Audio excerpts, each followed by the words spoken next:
Hello people, welcome back to my channel. দিনটা ছিল 25শে December 2025।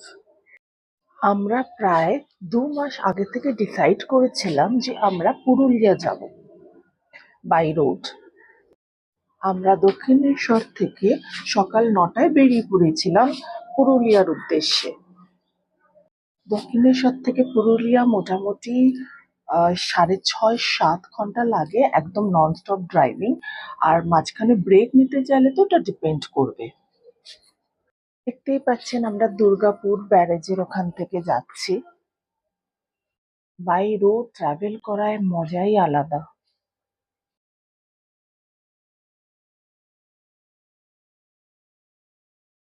প্রথমে আমরা ভুল রোড ধরে ফেলেছিলাম। অযোধ্যার হিলের যে মানে কি বলবো, ওই ডিরেকশনের যে বোর্ডটা ছিল সেটা আমরা দেখতেই পাইনি। তারপরে অনেককে জিজ্ঞেস করার পর ডিরেকশন বোর্ডটা বলার পর আমরা তারপরে আবার ঠিক রুটে চলে এসেছিলাম।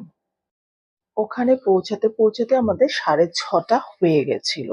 এই যে আমরা পৌঁছে গেছি কুশালপল্লী রিসর্টে। তারপরে রিসর্টে আমরা সব কিছু চেক ইন করে আমাদের টোটো করে আমাদের নির্দিষ্ট যেখানে কটেজ বুকড আছে সেখানে আমাদের পৌঁছে দেওয়া হলো। এখানে আমাদের মোটামুটি পড়েছিল, মানে এটা তো একটা সিজন, পিক সিজন, সেজন্য 10,000 আমাদের পড়েছিল পার ডে। 10,000 উইথ ট্যাক্স, এই 11,000 মতন পার ডে পড়েছিল। আর ওর মধ্যে ব্রেকফাস্ট ইনক্লুডেড। আর আপনারা যদি ড্রাইভার নিয়ে যান, ড্রাইভার গাড়িতেও থাকতে পারে, আর ড্রাইভারের জন্য ডরমিটরিও আছে। সেটা 1350 পার ডে করে লাগবে। সেখানে থাকা খাওয়া, 3 বেলা খাওয়া ইনক্লুডেড ড্রাইভার্সদের জন্য। এইটা হচ্ছে আমাদের কটেজ রুমটা। খুবই সুন্দর একটা রুম। আর একটা কথা আমি বলে দিই, এখানে যারা শীতকালে যাবেন এখানে কিন্তু হিটারেরও ব্যবস্থা আছে। এবার অনেকে সেটা জানে না বলে হিটারটা ইউজ করতে পারেনি। সে হলো 3 রাত নাকি তারা খুব কেঁপেছিল, কিন্তু আমাদের বলে দেওয়াই হয়েছিল এখানে হিটার আছে।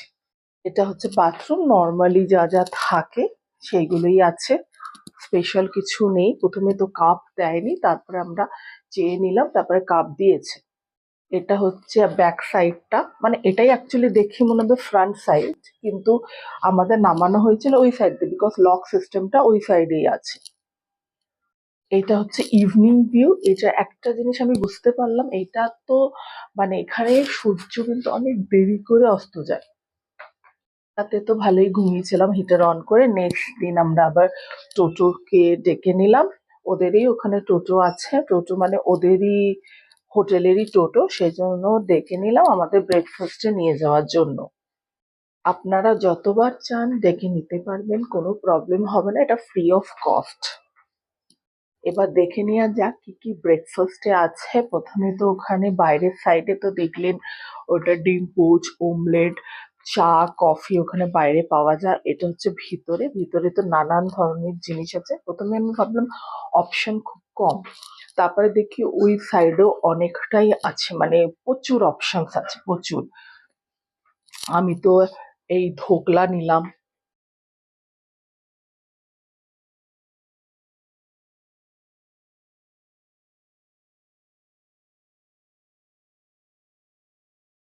চিপসের সাইজটা এখানেও, আর ফ্রুটসেরও আছে এখানে। আর ওই পিছন দিকটা মানে সামনের দিকটা, ওই দিকটা সুইমিং পুলের দিকটা, ওখানটায় আছে হচ্ছে অনেক কিছুই আছে। ডিম আছে, মানে বয়েলড এগস আছে, অনেক কিছুই আছে। তারপরে ওই ব্রেড পকোড়া, তারপর আলু ভাজা প্রচুর আছে, তারপরে লুচি, আলুর দম। বাইরে এসে ডিমের ওমলেটটা নিয়ে নিলাম, খুবই ভালো খেতে হয়েছে। অনেকে চিজ মিক্স করেও নিচ্ছে, বাট আমি চিজ খাই না খুব একটা, তাই নিইনি। চাও নিয়ে নিলাম। এটা হচ্ছে ওই সাইডেরটা যেটা আমি তখন বলছিলাম। এই দেখুন কত খাবার আছে। এটা কিন্তু শেষ হওয়ার আগে কিন্তু ওরা আবার রিফিল করে দেয়। খুবই ভালোই লাগছিল। আর মিষ্টি আছে, জিলিপি আছে। আমি বলবো জিলিপি এত সুন্দর কিউট কিউট, ওই দেখুন।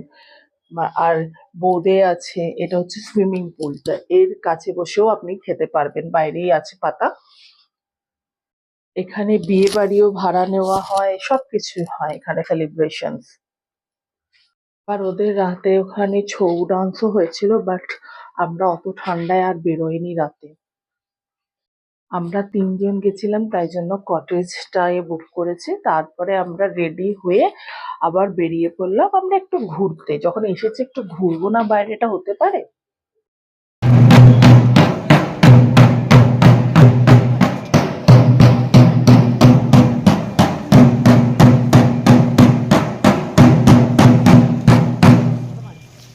এখানে দেখার তো অনেক কিছুই আছে, বাট যেহেতু বয়স্ক মা বাবাকে নিয়ে গেছি, সেই জন্য আমরা আর ওয়াটারফলসে যাইনি। বিকজ ওয়াটারফলসে যেতে গেলে অনেকটাই নিচে হাঁটতে হবে, আর আমরা এত সুন্দর সুন্দর ওয়াটারফলস দেখেছি যে আমাদের কোনো ওয়াটারফলসই ওরকম আকর্ষণ ব্যাপারটা নেই। এটা হচ্ছে ড্যাম দেখতে গেছিলাম। প্রথমে ভাবলাম যে আমরা আপার ড্যামটা দেখি, বাট এখানে নিয়মটা অন্য। লোয়ার ড্যাম হয়ে আপার ড্যামে আসলে বেশি ভালো ভিউ দেখা যায়। তারপরে আমরা ভাবলাম মার্বেল লেক হয়ে ঘুরে তারপরে আপার ড্যাম হয়ে চলে আসবো। তারপরে আমরা মার্বেল লেকে দেখতে গেলাম, যে ওটা ন্যাচারাল লেক, তাই জন্য ভাবলাম দেখেই আসি। প্রথমে তো অনেকটাই উপরে উঠতে হয়, একটু স্লিপারি জায়গা আছে, আমার জুতোটা ঠিকঠাক আছে বলে প্রবলেমটা হয়নি। এটা হচ্ছে মার্বেল লেকের পার্কিং স্পেস, এখান থেকে আপনারা মার্বেল লেকে যেতে পারবেন।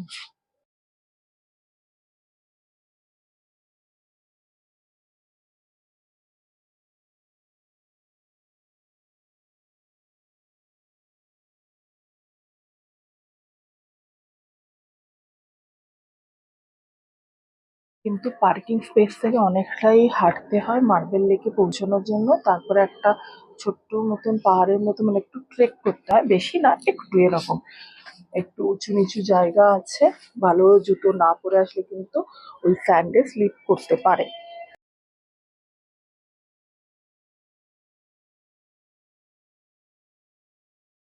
পরে আমরা ওই যে মার্বেল লেকটা দেখা যাচ্ছে ওইখানে ইয়ে করলাম, আমরা বেশি দূর আর নামলাম না। খুবই স্বচ্ছ একটা জল, মানে খুবই সুন্দর। এই যে উপরেও আছে অনেকে, ঘুরে দেখাচ্ছি জায়গাটা। আমরা যে জায়গায় ছিলাম কুশালপল্লী, সেটা এতটাই সুন্দর যে আপনারা ওখানে থেকেও জাস্ট থাকতে পারবেন আর ওখানেই ঘুরতে পারবেন, বাইরে ঘোরারও দরকার নেই, এতটাই সুন্দর।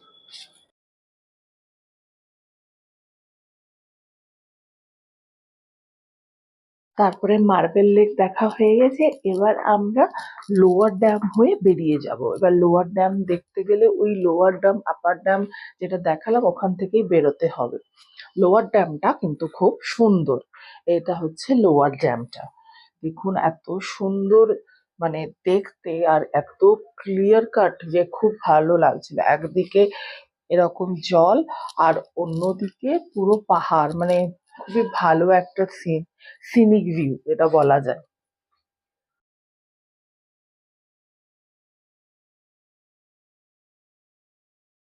দেখুন জলটা অপূর্ব, অপূর্ব একটা জল।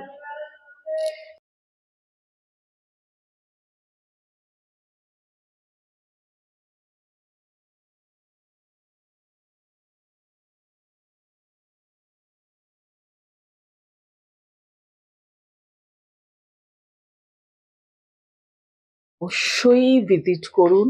আমি তো বলবো পলাশ ফুলের সময় ভিজিট করলে বেশি, মানে রেড রেড ভাবটা দেখতে পাবেন, বাট তখন কিন্তু বুকিং ফুল থাকে আর রেটসও অনেক হাই থাকে।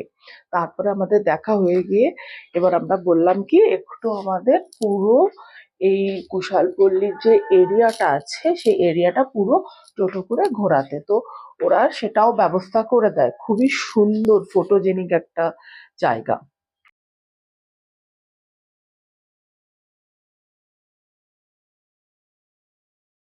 এখানে একটা জঙ্গলের কিছু একটা করছে, যেটা মানে নেক্সট যখন মানে ২-৩ বছর লাগবে হয়তো, এখানে একটা জঙ্গল থিমের উপর একটা কিছু করছে। এখানে দেখুন কত হাঁস আছে, মানে ৩টে হাঁস একদম কাছে চলে আসছিল, তারপর একটা বাচ্চা তাড়িয়ে দিল।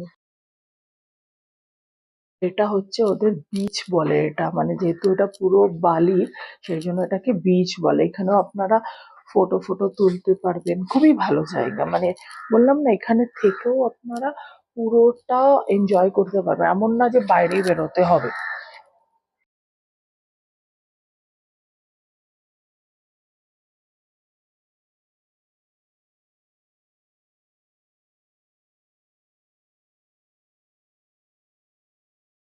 পরে আমরা যে কটেজে আছি তার একটু পাশেই কিন্তু একটা শিব মন্দির আছে, ওদেরই শিব মন্দির, মানে খুবই সুন্দর।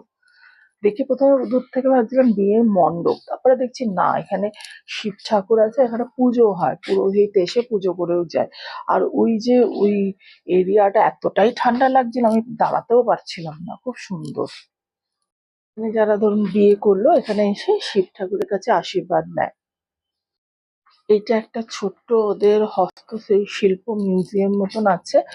দেখলাম যে বেশি কিছু এখানে নেই, উপরে আর উঠলাম না, এখানে থাকারও জায়গা আছে।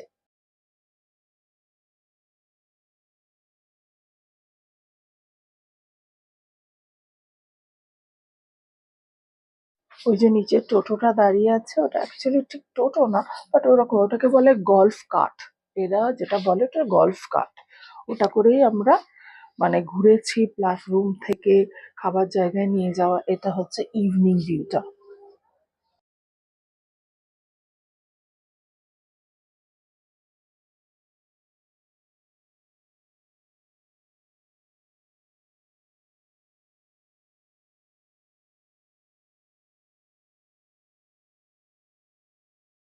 এখানেই আমি শেষ করলাম আমাদের ব্লগ ওয়ানটা, পুরুলিয়া ঘোরা ব্লগ।